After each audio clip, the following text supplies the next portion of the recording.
de l'accompagnement dans la transformation digitale des entreprises à travers quelques exemples concrets. D'un point de vue pratique, ne vous étonnez pas, mais on va mettre tout le monde sur muet. C'est pour fluidifier un petit peu la présentation. On ne va pas non plus permettre de lever les mains en cours de présentation pour permettre de couvrir un petit peu tous les exemples. Par contre, vous pouvez sans aucun problème poser toutes vos questions dans le chat de la présentation. Alors, nous y répondrons en partie dans une séance ouverte de plus ou moins 15 minutes à la fin de la présentation. Et pour toutes les questions dont on n'aura pas pu aborder le sujet, nous y répondrons collégialement à tous les participants par mail. Et de la même manière, on vous enverra une URL pour pouvoir revoir le contenu de la présentation que nous faisons aujourd'hui, Marie-France et moi. Alors, bonjour, bonjour à tous et à toutes. Nous allons rentrer dans le vif du sujet par un premier slide. Ce qui est important, c'est de comprendre à quoi cela sert de mettre de la gouvernance quand on parle de transformation digitale. Alors, cette gouvernance, elle nous permet, sur 4 axes, de définir quelques points. Donc, le premier point est de mettre en œuvre des méthodologies. Donc, Jean-Marc et moi, on va vous expliquer un petit peu notre approche méthodologique, mais sachez que ces méthodologies n'ont pas été, pour la plupart, créées par Jean-Marc et moi. Elles sont connues au niveau international et c'est ce qui permet de donner un peu de structure à cette transformation digitale. Le deuxième point sur lequel nous nous attarderons régulièrement, c'est sur le fait qu'on met le client au cœur de notre intérêt et on ne le fait pas uniquement pour faire plaisir à l'un ou à l'autre, mais vraiment le client d'abord. La troisième raison pour laquelle il est important de mettre de la gouvernance dans un projet de transformation digitale, c'est d'éviter d'aller directement vers des solutions technologiques sans vraiment comprendre pourquoi on fait ces choix stratégiques. Et le dernier point, et là par contre c'est notre patte, on fait en sorte de pouvoir expliquer et de donner du pragmatisme à toute cette approche méthodologique qui peut sembler parfois un peu difficile à comprendre. Et nous, en répondant à la question « and so what », c'est souvent ce que les clients nous demandent. Oui, mais on entend souvent parler de gouvernance « and so what ». Donc, nous allons faire en sorte, au travers de ces exemples, de répondre à ces points. Voilà, j'espère que tout le monde est prêt pour un décollage vers la transformation digitale. Chose importante à signaler, la présentation est enregistrée pour permettre à celles qui n'auraient pas pu y assister en live d'avoir l'enregistrement par la suite. Donc, comme vous le voyez, on va parcourir la transformation digitale au travers quelques exemples. Et ce qui est important, oui, évidemment, nous allons parler d'IT et de capacité en termes de transformation digitale. Et souvent, on se raccroche au service IT, mais c'est beaucoup plus transversal au niveau de toutes les sociétés. Ce que vous voyez aussi, c'est qu'on va y aller à travers différents exemples qui recouvrent différentes méthodologies, mais que le nombre de prestations peut aller de l'ordre de 1 ou 2 jours d'accompagnement jusqu'à plus que 100 jours. Et ça, c'est très important. Donc, il n'y a pas nécessairement besoin de venir avec une multitude de jours en accompagnement pour vous permettre de faire les premières démarches et les premiers accompagnements dans une transformation digitale. Alors, simplement pour raison stratégique, une société a préféré taire son nom, mais ce n'est pas un problème en soi. Et nous avons bien entendu tous les accords de nos clients pour vous expliquer les reference cases que nous présentons aujourd'hui.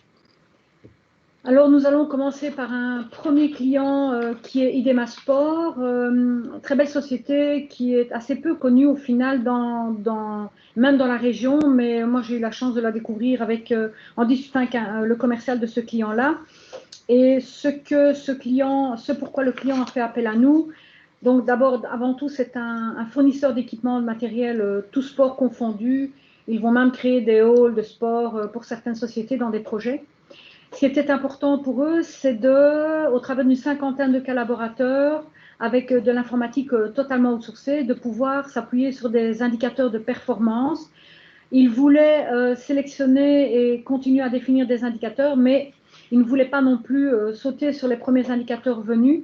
Et donc, nous les avons aidés à réussir cette sélection de ces indicateurs de performance. Alors, pour y arriver, bien évidemment, on leur a expliqué quelle était l'importance des indicateurs de performance. Avant tout, il faut partir des objectifs de l'entreprise. Quand ces objectifs sont définis, il faut pouvoir mesurer si on les atteint ou pas. Une fois qu'on a pu les mesurer, il faut voir jusqu'à quel point on veut les améliorer. En tout cas, c'est toujours le but d'un indicateur, hein, c'est de s'améliorer. Voir si notre stratégie est en relation avec ces indicateurs et si on peut, en optimisant ces indicateurs, accélérer le changement stratégique, notamment dans ce cas-ci, stratégie d'aller vers du digital, pour pouvoir mesurer les performances de l'entreprise, évidemment. Et le dernier point qui peut parfois être oublié, c'est d'évaluer. Est-ce qu'on est toujours dans les clous? Est-ce qu'on est hors des clous? Et si on est hors des clous, qu'est-ce qu'on fait? Donc, mesurer le progrès réalisé, c'était important. Pour y arriver, ils se demandaient quels étaient les indicateurs qu'ils pouvaient mettre en œuvre en dehors des indicateurs classiques de financiers. Et donc, on leur a dit, on va vous inspirer, on va vous donner différents types d'indicateurs. Donc, on a été source d'inspiration. À nouveau, nous ne créons pas tout nous-mêmes, nous nous inspirons de ce que d'autres sociétés font. Et on a déjà fait cet exercice-là chez d'autres de nos clients. Donc, on s'inspire, on les inspire. Et puis, on leur donne quelques bonnes pratiques au niveau des indicateurs stratégiques, tactiques et opérationnels.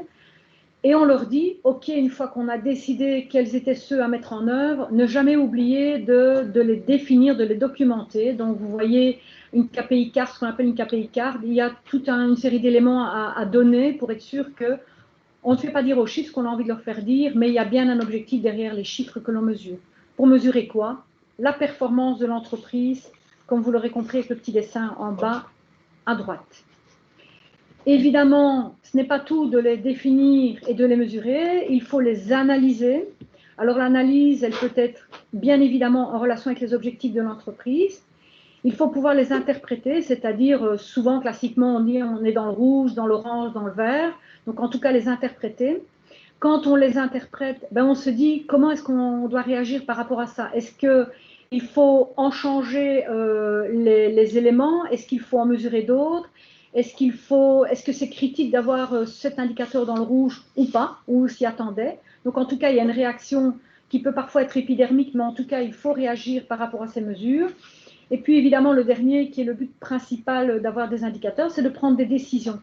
Alors ces décisions, elles peuvent se mesurer sur deux niveaux, soit que nous avons des indicateurs prioritaires basés sur les objectifs de l'entreprise et que l'on a bien ciblés, parce qu'on peut avoir toute une série d'objectifs, mais il ne faut pas partir dans tous les sens. Et puis, si on n'a pas assez de ces indicateurs prioritaires, on peut s'appuyer sur des indicateurs secondaires. Pourquoi c'est important les indicateurs secondaires? C'est pour pouvoir notamment être sûr qu'on prend les bons virages. Dans ce cas-ci, le virage de la transformation digitale était un de leurs éléments principaux. Donc, analyser, interpréter, réagir, décider de ce vers quoi on veut évoluer. Voilà par rapport à cette mission chez Demasport. Nous n'en dirons pas plus puisque nous avons d'autres exemples dans lesquels on va reparler des indicateurs. Le deuxième exemple concerne un laboratoire en phytothérapie homéopathie. C'est donc sa raison d'être de réaliser des tests et de distribuer ces produits phytothérapeutiques. Alors l'enjeu de la mission pour ce client-là était que certains produits phyto étaient dorénavant considérés comme des médicaments.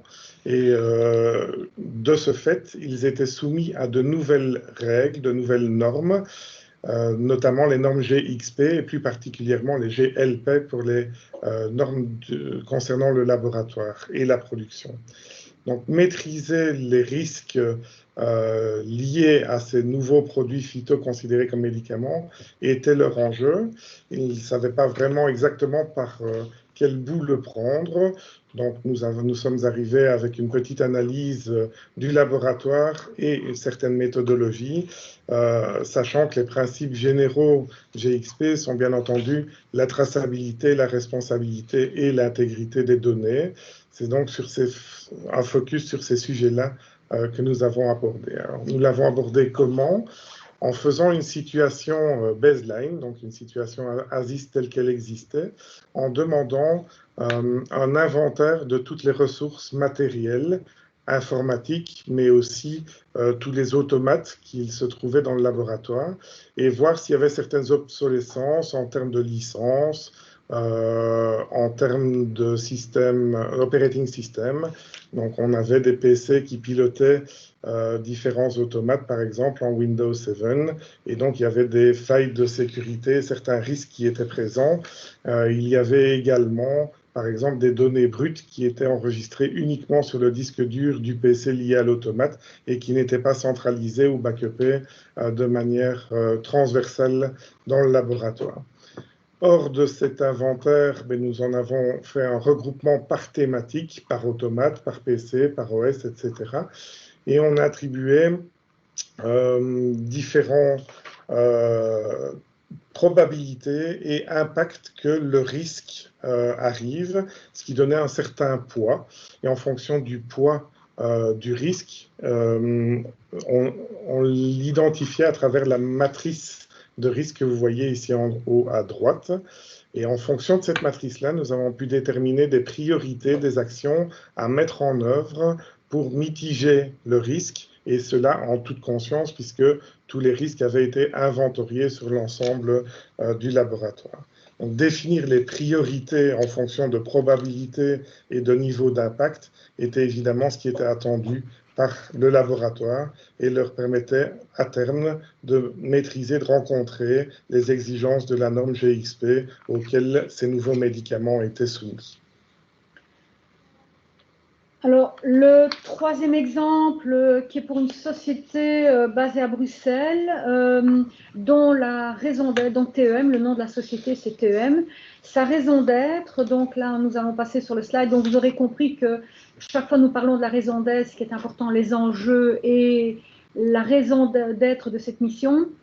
Donc ici nous parlons d'une société qui s'occupe de la maintenance dans les bâtiments, maintenance technique notamment, et sur la région de Bruxelles. Alors, c'est important de se dire que sur la région de Bruxelles, ils travaillent beaucoup par zone, donc on a défini avec eux, 60 collaborateurs quand même, on a défini avec eux quelles étaient les entreprises, les processus d'entreprise qui étaient critiques pour pouvoir correctement atteindre leurs objectifs. Pour y arriver, évidemment, on leur a expliqué qu'on devait connaître leur métier, donc on a analysé leur métier au travers d'une méthodologie de business analyse. Et le but ultime étant de se demander si l'implémentation d'un système d'information, donc pour faire de la gestion électronique de toute leur documentation et d'un ERP, était adéquat par rapport à leur processus d'entreprise.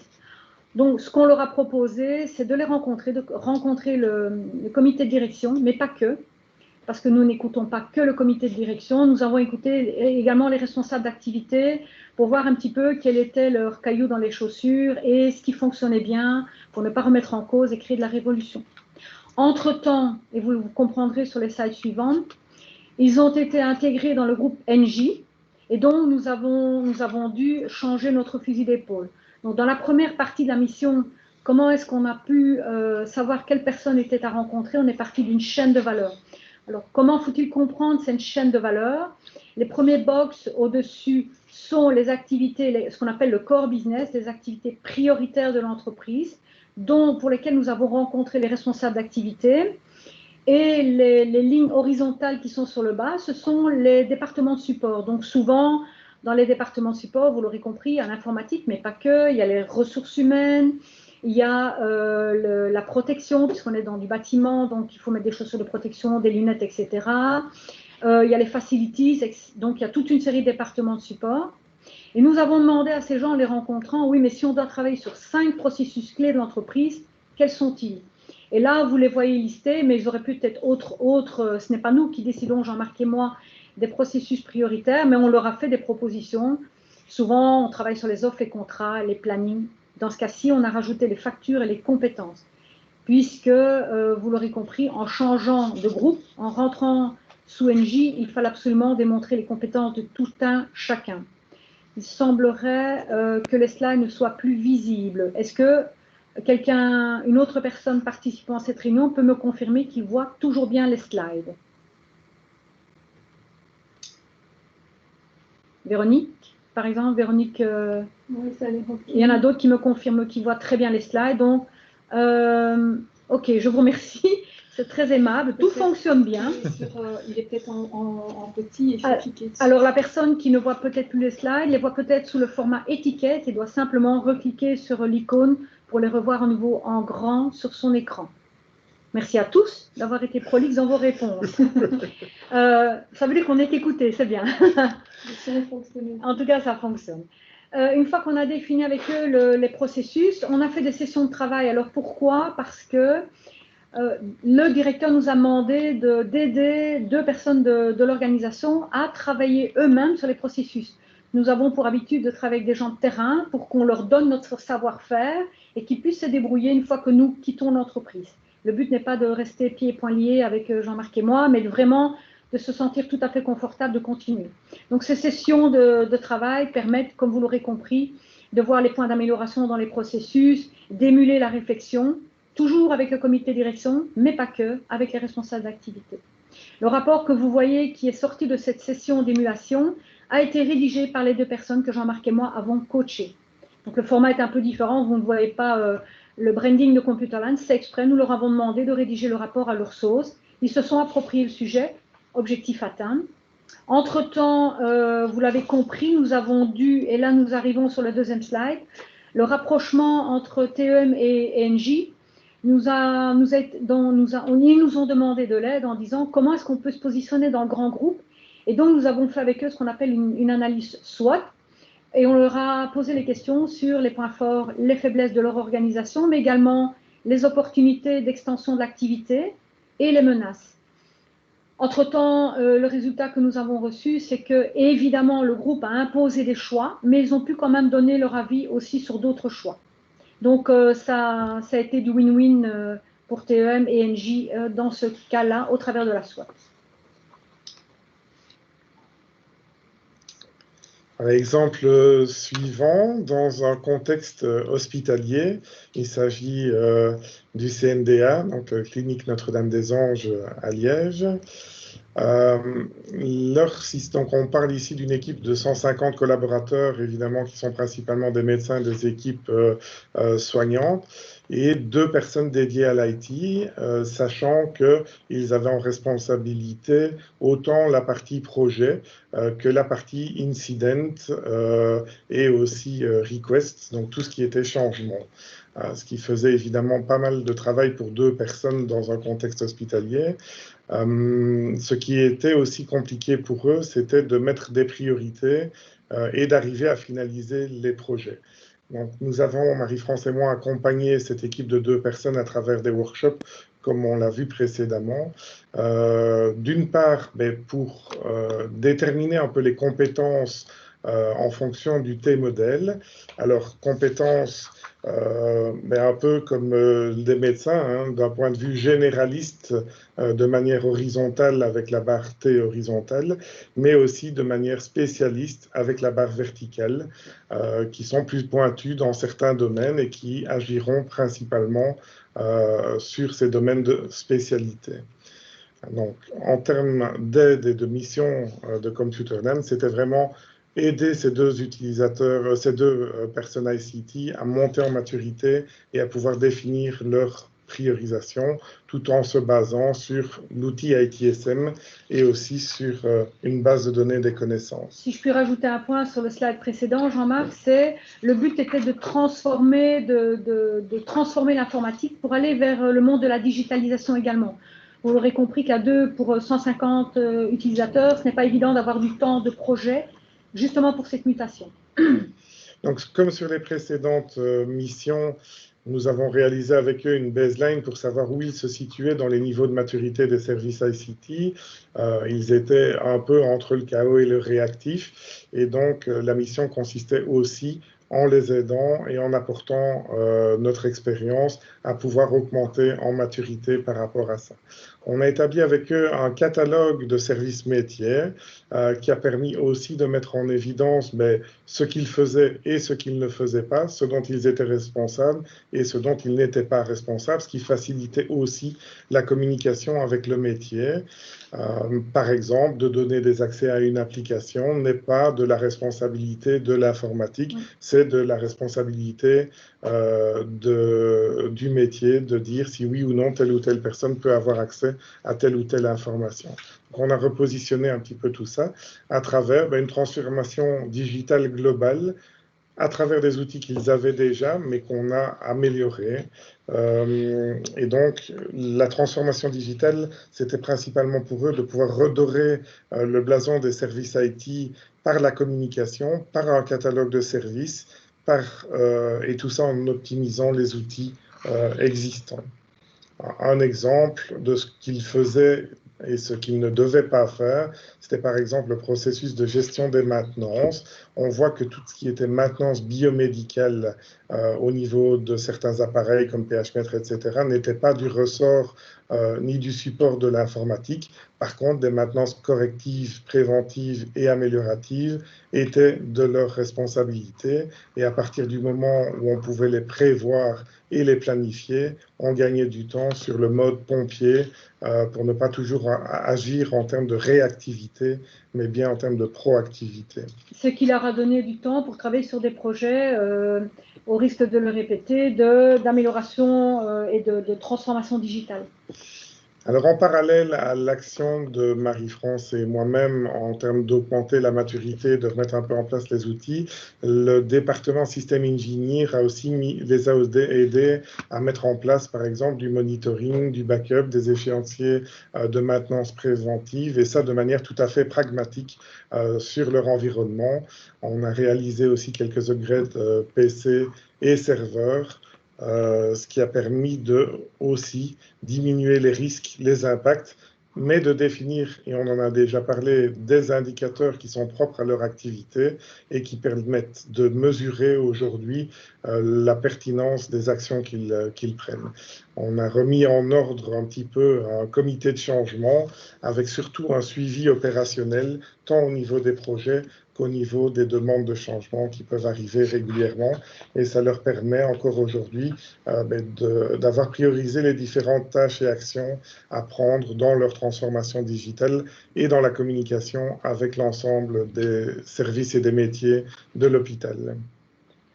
L'exemple suivant, on est alors à ce moment-là dans un monde tout à fait industriel. Vous avez compris qu'on ne travaille pas que dans un monde unique, pas uniquement les hôpitaux, pas uniquement des sociétés de services, mais également dans l'industrie 4.0. Et donc, pour y arriver, nous nous sommes dit, OK, quelle était la raison de cette mission? Ils avaient un service desk, donc je vous ai dit qu'on allait beaucoup parler d'informatique, mais c'est l'informatique qui, parfois, est acculée par le métier à devoir les aider dans la transformation digitale. Donc, partir du département informatique parce qu'ils sont demandeurs. Donc ici, l'idée, c'était de les aider à globaliser leur manière de fonctionner dans les différents services desk qu'ils avaient disséminés au travers de différents pays.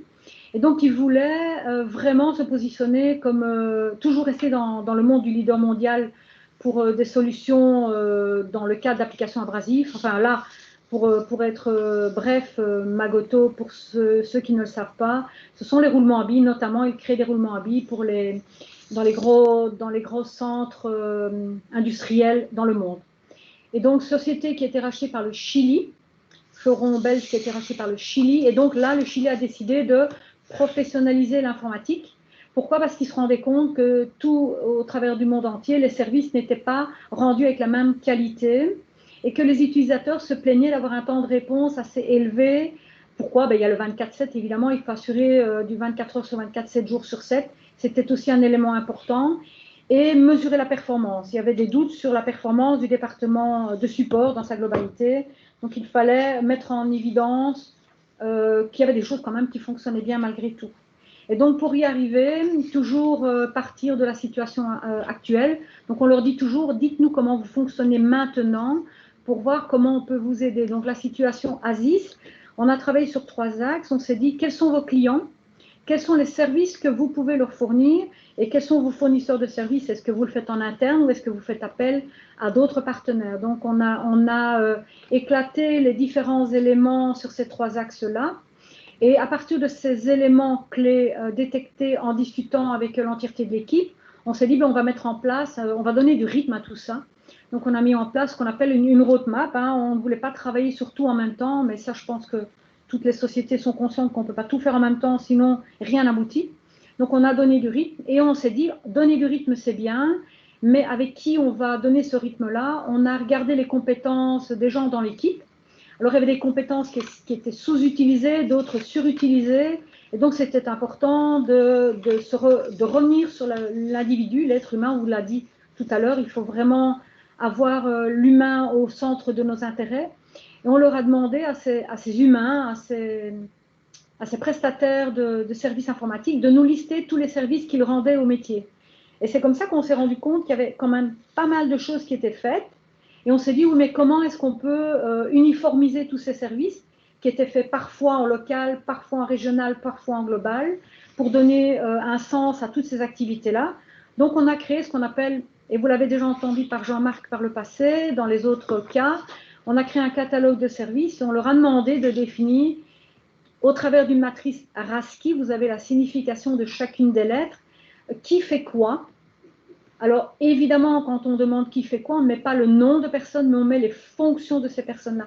Et tout de suite, les gens se sont rendus compte qu'il y avait des choses qui étaient faites en doublon, des services qui étaient rendus en doublon, ou des services pour lesquels personne ne se sentait complètement responsable. Et donc, ça a permis de clarifier les rôles et responsabilités de chacun. Et évidemment, vous l'aurez compris, la performance de ce département s'en est vue augmenter et ça permet à nouveau dans le cadre d'une transformation au niveau du métier, si le support informatique est renforcé, ça laisse du temps pour faire des projets métiers sur lesquels il y a une certaine, voire une valeur ajoutée sûre et certaine. Donc voilà, là, le catalogue de services. Alors le client m'a demandé de compléter. Entre-temps, il y a eu des changements dans les rôles et responsabilités. Une partie de ce qu'on leur avait donné comme recommandation a été mise en œuvre. Une autre partie ne l'a pas été parce que ce n'était plus d'application. Mais peu importe, ils ont évolué grâce à ce catalogue et à cette matrice RASCII.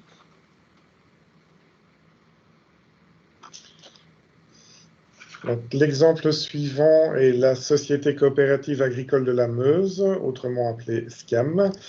Donc, cette société est active dans le secteur agricole wallon et représente à peu près 47 dépôts et est le prolongement économique de plus de 4000 exploitations agricoles. Leur enjeu est multiple. Évidemment, comme il y a 47 dépôts, ça veut dire que l'information se trouve à plusieurs sites géographiques distants. Donc, la partie extranet en termes de partage de documents est importante. Ils travaillaient beaucoup au niveau de l'informatique en silo, avec des différents compartiments, on va dire, de chaque métier. Donc, il était important aussi de repartir d'une chaîne de valeur pour pouvoir transversaliser un petit peu l'approche. Ici, vous le voyez, il était question de dématérialiser des documents parce qu'ils étaient forts encore sur l'utilisation de papier, à travers un système d'assurance qualité, de le centraliser aussi dans un extranet et dans un intranet. Et pour toute la partie maintenance, il y avait un logiciel GMAO, mais dont les documents n'étaient pas non plus centralisés. Et donc, tous ces objectifs de centraliser les documents, de professionnaliser l'IT, ont été mis en avant dans cette mission avec la SCAM. Un dernier enjeu était que la personne historiquement qui s'occupait de l'IT était sur le point de prendre sa pension et donc il fallait aussi déterminer l'ensemble de ses fonctions. Donc nous avons aidé à la transition par rapport au départ en pension de cette personne. Comme je vous l'ai dit, on part toujours, et vous l'avez vu dans les autres exemples, d'une situation ASIS pour faire une baseline et un niveau de maturité des services informatiques. de la gestion de l'information, de voir où se trouve la bonne donnée, est-ce qu'elle est au bon endroit, est-ce qu'elle n'est pas dupliquée, est-ce qu'on a bien une SVOT, c'est-à-dire une single version of truth. La gouvernance des documents d'entreprise et de la méthodologie, c'est ce que nous appliquons pour pouvoir gérer les processus et la structure documentaire. Vous voyez qu'ici, on peut aussi travailler sur une arborescence d'Active Directory pour permettre aux personnes d'avoir les bons accès au bon moment. Et tout ça à travers le design d'un paysage applicatif. Donc, on a fait un recensement de l'ensemble des applications utilisées à la SCAM. Chaque application donc travaillait dans un mode un petit peu individuel. On les a regroupées pour savoir quelle application devait parler avec quelle autre application et comment il était possible de centraliser les documents de chacune des applications à travers une gestion documentaire centralisée où tout le monde pouvait s'y retrouver. Nous rappelons régulièrement, évidemment, les structures telles que la pyramide qualité, avec la place des processus, la place des procédures, mais aussi les documents de valeur qu'on peut avoir. Comme Marie-France vous l'a exprimé sur le dernier client, nous avons redéfini une matrice des rôles et responsabilités pour être certain de savoir qui faisait quoi, mais aussi, et tout ça dans la transition avec la personne qui était pensionnée, de voir s'il était toujours pertinent de garder toutes les activités IT en interne ou s'il fallait outsourcer une partie des activités. On s'est rendu compte effectivement que pour des raisons de rentabilité, mais aussi d'efficacité, voire d'efficience du service informatique, certains niveaux, dont par exemple les premiers niveaux de support, pouvaient être outsourcés éventuellement. Comme à notre habitude, on traduit tout ça dans un rapport et dans un high-level roadmap pour permettre de passer d'une situation ASIS à une situation to be avec des étapes clés qui sont priorisées et c'est évidemment le client qui prend les décisions de ce qu'il veut mettre en place en premier lieu. Donc jusque-là, nous étions dans des exemples qui étaient un peu plus limités dans le temps. Là, nous arrivons sur la mission à plus de 100 jours, comme Jean-Marc vous l'a montré dans un des premiers slides, avec le nombre de jours de prestation. Donc là, en fait, nous avons travaillé pour la SPI, qui est une société, l'agence de développement territorial de la province de Liège. Les enjeux, là, étaient dans un premier temps de les aider à documenter tout leur processus métier. Mais très vite, nous nous sommes rendus compte que ce n'était pas uniquement nécessaire de travailler sur les processus, on devait le faire, mais il y avait d'autres éléments à prendre en considération. C'est une des rares sociétés où les données qu'ils traitent sont à valeur ajoutée pour le commun des mortels, c'est-à-dire pour vous et nous, notamment au travers de la mobilité dans la région de Liège. Et donc, ils devaient travailler sur la possibilité de donner accès à la donnée de manière instantanée et au travers d'outils collaboratifs. Ils se sont rendus compte, chemin faisant, que de la même manière qu'ils avaient beaucoup de données qui circulaient dans leur entreprise, ils avaient également beaucoup de produits, ils nous parlaient toujours de leurs produits, mais ils avaient oublié jusqu'à quel point ils rendent également des services à la communauté. Donc on a mis en évidence au travers du catalogue dont vous voyez l'image sur le slide à gauche, qu'ils devaient également mettre en évidence leurs services. De cette manière-là, en étant capables de démontrer leurs produits et services, ils pouvaient augmenter la relation avec leurs clients, et c'est-à-dire être capables, au travers de leur catalogue, de dire tout le panel de ce qu'ils pouvaient offrir et pouvoir exploiter les données. Donc, je vous rappelle, données à valeur ajoutée dans ce cas-ci. Pourquoi ? Dans le cadre d'une transformation digitale, ils devaient pouvoir s'appuyer sur toutes ces données, mais ces données étaient disparates, beaucoup de papier. Et évidemment, ce besoin d'instantanéité de la donnée n'était pas possible au travers de formulaires papier. Donc, on les a aidés là-dedans. Au début, quand nous sommes arrivés, ils étaient une centaine de collaborateurs. Au sortir de notre mission, il y a de cela quelques semaines, ils sont montés à 115 collaborateurs parce qu'ils se sont rendus compte que des métiers leur manquaient, y compris au niveau de la data. Alors, notre mission SPI est certainement le meilleur exemple de l'importance de la gouvernance en entreprise, puisque la genèse de cette mission vient du fait que la SPI a voulu faire précédemment un Jump to Solution, et que, mais quand on dit de manière générale, on veut absolument tel outil, mais qu'on n'a pas défini le cadrage, les objectifs à atteindre et les processus métiers, c'est très difficile de les mettre en place. Et donc, c'est pour ça que nous avons réalisé cette mission de gouvernance en collaboration avec l'ASPI. Alors, ce qui est important, c'est évidemment de prendre les informations au niveau du top management. Donc, on leur a demandé quels étaient leurs pain points, ou ce qu'on appelle couramment nos cailloux dans les chaussures. Et donc, ils nous ont fait toute une liste de cailloux dans les chaussures et de problématiques qu'ils rencontraient au quotidien. On leur a également demandé ce qui fonctionnait bien pour eux, quels étaient leurs pleasure points, parce que c'est important, quand quelque chose fonctionne bien, de pouvoir éventuellement le reproduire de manière transversale. On leur a demandé aussi comment ils voyaient la manière de faire les choses autrement, mieux, plus efficient. Alors, nous nous arrêtons jamais uniquement à l'avis du top management, mais on réalise des sessions de travail avec les gens du terrain, avec tous les collaborateurs. Alors, quand on dit tout, c'est une représentation des collaborateurs, puisqu'on essaie de ne jamais dépasser 20% du public complet de l'entreprise. On sait qu'en ayant pris les pain points, les pleasure points et les improvements du top management, mais aussi, donc version top-down, mais aussi bottom-up à travers les sessions de travail, on va retrouver un plan projet réconcilié. La vérité se trouve régulièrement au milieu de ces deux pyramides inversées. Alors, pour y arriver, toujours les post-it que vous voyez sur la fenêtre, c'est vraiment la fenêtre du bâtiment de la SPI. Nous avons travaillé avec des post-it dans un premier temps parce qu'il fallait dynamiser les gens, on ne voulait pas qu'ils restent assis, on voulait qu'ils participent avec nous. Donc, ce ne sont pas des sessions ex cathedra où seul Jean-Marc et moi parlons. On les fait se lever et on anime des sessions de travail, jamais plus de 2-3 heures, avec maximum 12 personnes, parce qu'au-delà de ce nombre, c'est compliqué de laisser parler tout le monde. Et chemin au fil de l'eau, comme nous ont dit certains clients, nous leur avons appris à créer ce qu'on appelle à droite des modélisations de processus au travers des normes BPMN, donc Business Process Management Notification.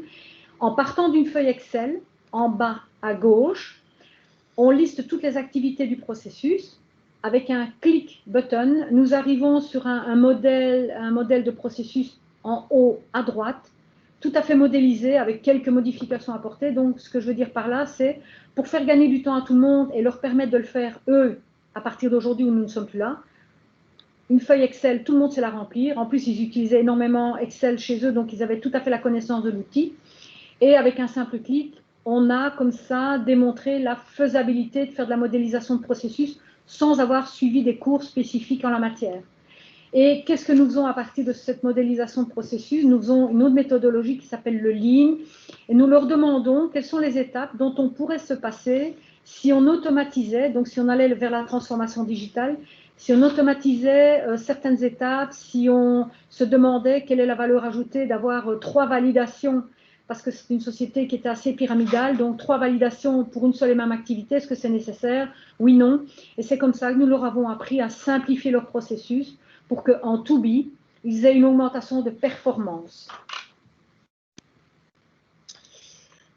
Alors, dans la mission SPI, nous avons déterminé qu'il y avait une vingtaine de processus au total par rapport à la société. Donc, à travers les sessions de workshop, nous avons déterminé, comme Marie-France vient de l'expliquer, les processus ASIS et aussi quelques processus en 2B qu'on pouvait améliorer. Encore fallait-il savoir comment l'ensemble de ces processus se parlaient au sein de l'entreprise. Et donc ici, vous voyez, tous les processus sont représentés par des cases bleues et on les a positionnés principalement à travers 3 cycles. Le premier, c'est celui qui est représenté en rose et c'est celui de la journée client. La journée client, donc, qui peut faire référence soit au catalogue de produits ou services, soit à travers la personne qui est en charge de son dossier et à travers toutes les étapes de demande, de prise en charge, de réalisation de différents projets ou services jusqu'à la facturation et à l'enquête de satisfaction du client. De la même manière, on a le cycle qui est en mauve, qui est complètement externe sur le diagramme et qui représente l'amélioration continue et l'excellence opérationnelle au niveau de l'ASPI. Donc là, justement, c'est un nouveau rôle qui a été créé, un rôle de coordinatrice de l'excellence opérationnelle et qui vérifie aussi que chaque process a bien son process owner et que les processus sont révisés en fonction des demandes d'amélioration au fur et à mesure des besoins de l'ASPI. Et le troisième cycle est celui représenté en vert, et ça c'est l'amélioration continue du catalogue de produits et services. On se demande parfois si un service est toujours pertinent, s'il est toujours rentable, s'il a toujours une valeur ajoutée par rapport à la chaîne de valeur de l'ASPI. Si oui, bien entendu, on le laisse. On peut aussi l'augmenter en termes de maturité. Sinon, on peut éventuellement supprimer et historiser certains services ou certains produits qui font partie du catalogue de services. Nous sommes presque au bout de l'explication pour ce client. Le temps passe, hein, Jean-Marc, donc on va expliquer brièvement les 2 slides qui suivent, mais celui-ci, il représente quoi? C'est le paysage applicatif. Donc en fait, ils se sont rendus compte que dans un premier temps, ils avaient des applications qui faisaient deux applications qui faisaient la même chose, qui répondaient aux mêmes besoins métiers ou aux mêmes besoins des employés. Donc on leur a dit, on va rationaliser les outils parce que quand on va vers de la transformation digitale, il faut faire attention à ne pas démultiplier trop les outils. J'en ai encore parlé avec un autre client hier qui me disait Marie, chacun peut acheter son application dans son coin et puis quand le business l'a bien installé, il demande au département informatique de le supporter. C'est juste impossible. Si on n'a pas trempé dans les décisions, si l'informatique n'a pas été partie prenante dans le choix de ces outils, cela devient difficile de faire le support après. Et donc on a rationalisé, on est passé d'une 37, une petite quarantaine d'applications, vers les applications que vous voyez là, entourées par le grand rectangle bleu. Et tout ça, évidemment, comme il y avait des applications qui étaient déjà en place qu'on ne pouvait pas remplacer, on leur a parlé de mettre tout ça en œuvre dans ce qu'on appelle le tuyau noir, le bus de données. Jean-Marc le disait toujours, c'est un peu comme un vrai bus dans lequel on met des passagers. Et pour que les passagers se parlent entre eux, il faut créer des couloirs. Et ce long tuyau noir, c'est ce qu'on appelle l'Enterprise Service Bus. Et ils n'avaient pas conscience qu'en effet, on ne devait pas démultiplier les applications. Il suffisait de leur faire se parler grâce à ce qu'on appelle des API. Mais je vais passer les termes techniques. Tout ça, ça leur a permis quoi? De mettre en œuvre des indicateurs de performance au niveau de tableau de bord. On vous en a déjà parlé plus d'une fois de ces indicateurs. Et d'améliorer la gestion électronique documentaire en bas à droite. Pourquoi? Je vous rappelle, ils avaient beaucoup de papier et il fallait centraliser toutes ces informations-là. Beaucoup de papier et les documents qu'ils avaient étaient en plus dans ce qu'on appelle des file servers, méthodologie du siècle dernier. Donc, on leur a appris à travailler autrement dans de la gestion électronique documentaire. Et c'est d'ailleurs l'objet du dernier slide de la présentation. Donc, c'est un plan de classement réalisé spécifiquement pour l'ASPI avec comme priorité un upload center, c'est-à-dire une zone de dépôt où n'importe quel utilisateur peut déposer un document et en spécifiant de quel type de document il s'agit et de quelques métadonnées sont associées, le document peut aller se classer automatiquement dans un outil de gestion documentaire ad hoc. Ça permet aussi de faire la liaison avec d'autres logiciels, comme des logiciels propriétaires comptables, mais aussi des médiathèques, puisque eux et des plans, ils utilisent évidemment sur la localisation de territoire différents plans et différentes photos des zones qu'ils peuvent commercialiser. Ça fait partie intégrante de leur gestion documentaire. Donc, ceci clôture la présentation des différents exemples concrets. Et donc, de manière tout à fait pragmatique, vous avez pu voir ce qu'on peut assurer comme service au sein des entreprises dans le cadre de la transformation digitale. Et tous ces petits éléments mis l'un derrière les autres permettent d'augmenter la maturité dans les entreprises. Alors, en fait, ça en a fait notre leitmotiv, puisque pour nous, une petite goutte de gouvernance est juste suffisante pour catalyser la transformation digitale de votre entreprise. Et le principal message, c'est justement de ne pas rester seul, de ne pas savoir par quel bout prendre les choses pour initialiser cette transformation digitale dans votre entreprise. Vous avez vu au travers de nos exemples qu'on est présent dans différents types d'entreprises. Évidemment, le healthcare, puisque autant Marie-France et moi avons par expérience de chimie et biochimie et en milieu hospitalier et en milieu pharmaceutique des compétences particulières dans ce milieu-là, mais aussi dans différentes industries qui ont déjà un acquis et qui veulent grandir tout simplement. Des industries qui vont vers l'industrie 4.0 avec de la robotisation, avec de l'automatisation, avec de la business intelligence.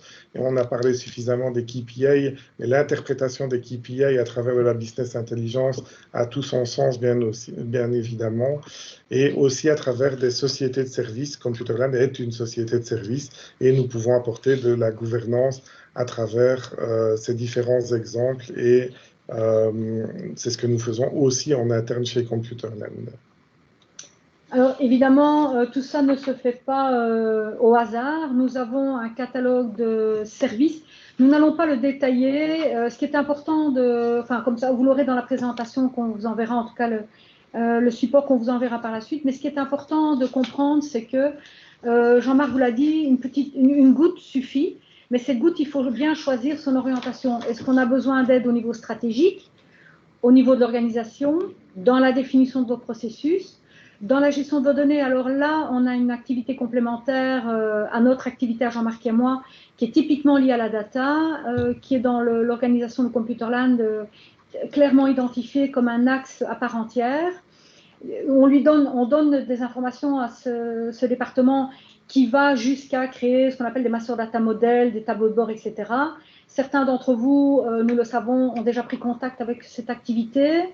Et nous avons la possibilité de vous aider à définir vos catalogues de produits et services. Vous l'avez compris, au travers des paysages applicatifs. On vous aide également à faire de la veille technologique. À l'ASPI notamment, ils nous ont demandé de les aider à faire le choix de solutions technologiques au-delà de notre mission de gouvernance. Donc ça, c'est pour la partie droite. Jean-Marc sur la partie gauche. Et pour la partie gauche, vous aurez compris que la transformation digitale, ce n'est pas simplement faire une petite formation juste avant de mettre quelque chose en production. C'est de l'accompagnement au change management, c'est des plans de communication, de la business analyse. Tout ce qui est service management, on vous l'a démontré par l'exemple avec un accompagnement notamment au niveau des outils ITSM, mais aussi de la structuration de toutes les activités de support. En termes de qualité, Marie-France et moi sommes auditeurs internes, on peut faire des analyses de risque et d'impact, et on vous l'a dit par l'exemple aussi au niveau phytosanitaire.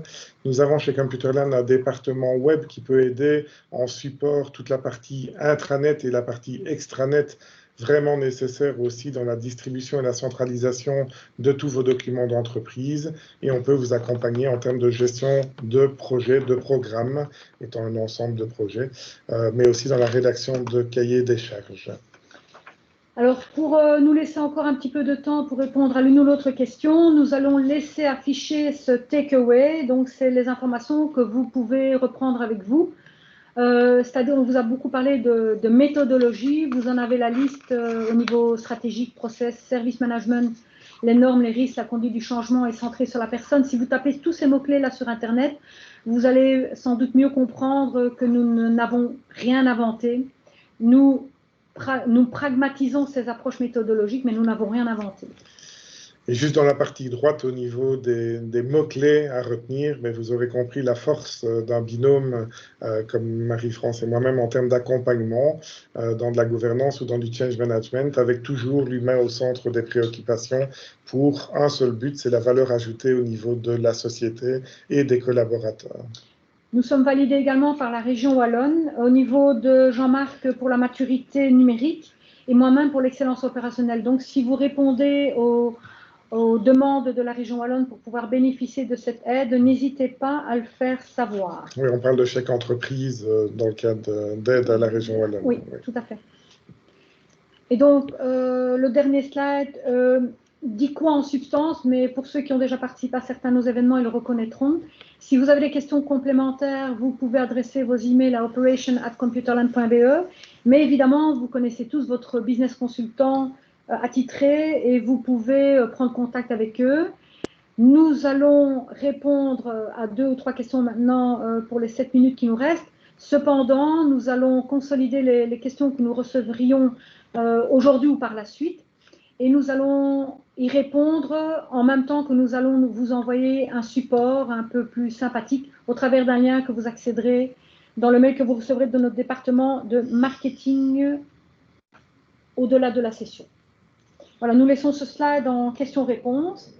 Je ne sais pas si quelqu'un veut se lancer, si nous avons déjà des questions relevantes, si certains d'entre vous veulent unmuter leur micro. Il nous reste 7 minutes, donc faites-vous plaisir.